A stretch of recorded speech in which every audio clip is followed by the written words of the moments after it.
Here at the offsite of the National Intelligence Council, joined by futurist guru Peter Schwartz, who needs no introduction. Peter, government agencies near and far have come to you for years seeking advice on your prognostications about the future. What have you been talking about the last couple of days? What are the threats and challenges that scare you and worry you that you warn about the most? Well, the biggest one is the feeling that I have that the world is sort of out of control and that what we are drifting toward is a world that resembles the first half of the 20th century. You have two great superpowers who are not responding very well to each other, the United States and China. China on the rise. People perceive the United States in decline, which I don't happen to believe, but the opportunities for friction continue to grow. And a whole host of other powers that are certainly spoiling the ointment as well. Exactly. So the feeling of a world out of control, drifting into chaos and war is at the top of my list. Second is the fact that we are moving into a world of abrupt climate change. The climate change is not a distant prospect.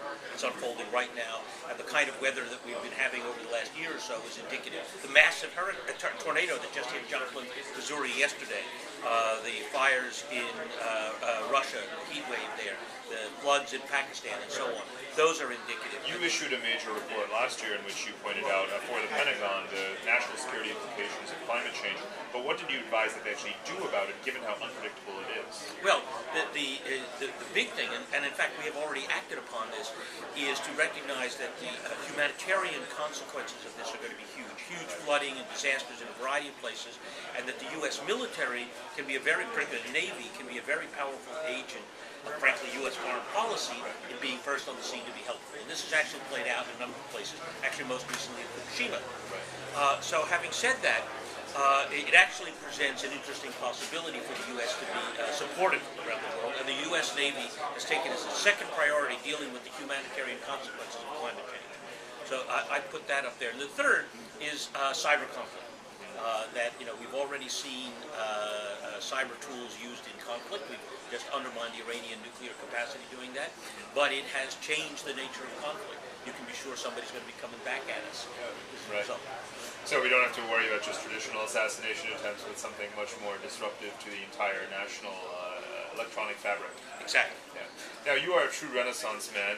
You not only are a rocket scientist in the literal sense of the term, but you also invent and fly unmanned aerial vehicles, and you also dabble a bit in Hollywood. We know that we have some of the technologies and ideas behind Minority Report to thank you, and you're working on something new that involves Ridley Scott and Leonardo DiCaprio. Why don't you tell us about it?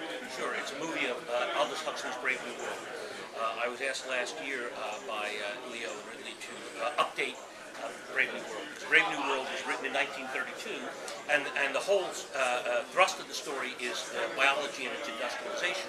But it was before we knew anything about modern molecular biology, DNA, genetics, all the kind of stuff that are now central to modern biology. Huxley knew nothing about it. So, in fact, what they asked me to do is to bring it up to date, which is what I did. And I basically introduced modern science into it, as well as sort of recent cultural developments. For example, one of the main characters in Brave New World works at the Ministry of Propaganda. Well, we wouldn't call it that today. We would call it the Ministry of Media Relations. Right.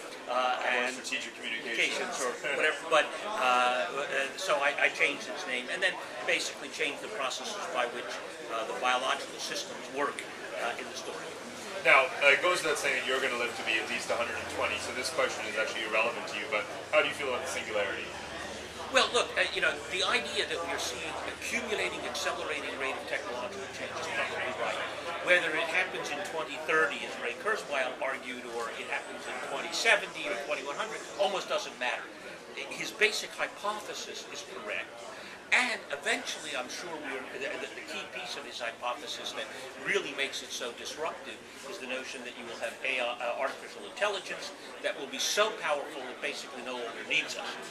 Well, we may get there someday, but I doubt that it's by 2030.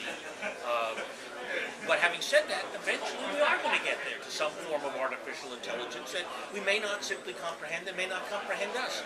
So I think his fundamental point is correct.